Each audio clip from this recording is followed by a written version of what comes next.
இறை இயேசுவில் அன்புமிக்க சகோதர சகோதரிகளே, இந்த நாளிலே நாம் கல்லறை திருவிழாவை கொண்டாடுகின்றோம்.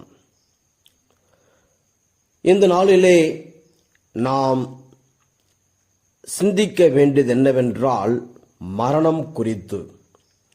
மரணம் நிச்சயம். நாம் ஒவ்வொருவரும் மரணத்தை கண்டிப்பாக எதிர்கொள்ள வேண்டும்.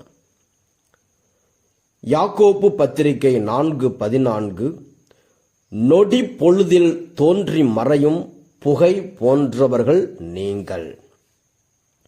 சீராக் 10:10, இன்று மன்னர் நாளை பிணம்.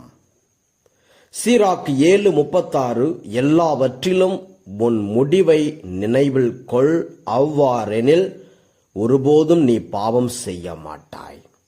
ஆக இந்த உலகத்தில் நாம் வாழுகின்ற இந்த நாட்களிலே மரணத்தை நாம் மறந்துவிடக் கூடாது. மரணத்தை நாம் கண் முன்பாக வைத்து கொண்டு நாம் ஓட வேண்டும், வாழ வேண்டும். இயேசு கிறிஸ்து தன் மரணத்தை 3 முறை முன்னறிவிக்கிறார். அதே போல நாமும் முன் வைத்து செல்ல வேண்டும். இரண்டாவதாக, மரணத்திற்கு பிறகு இன்னொரு வாழ்வு உண்டு.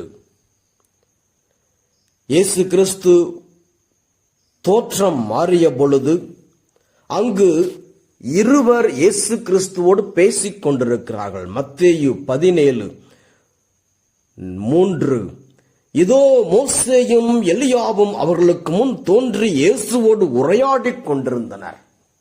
மோசே எப்பொழுதோ மரித்தவர், ஆனால் இப்பொழுது இயேசுவோடு உரையாடிக் கொண்டிருக்கிறார். ஏலியா உயிரோடு கடவுளால் எடுத்துக்கொள்ளப்பட்டவர், அவரும் இப்பொழுது உரையாடிக் கொண்டிருக்கிறார்கள். சீடர்கள் அவர்களை அடையாளம் கொண்டு கொள்கிறார்கள். மோசே ஏலியா என்பதை அடையாளம் கண்டு கொள்ளுகிறார்கள். ஆக இறப்பிற்கு பின் வாழ்வு உண்டு. லூக்கா நற்செய்தி 16:24 பார்க்கிறோம். அங்கு செல்வரும் லாசரும் என்கின்ற ஓமையிலே பார்க்கிறோம். செல்வர் இறந்த பிறகு லாசரை அடையாளம் கண்டு கொள்கிறார், ஆபிரகாமை அடையாளம் கண்டு கொள்கிறார்.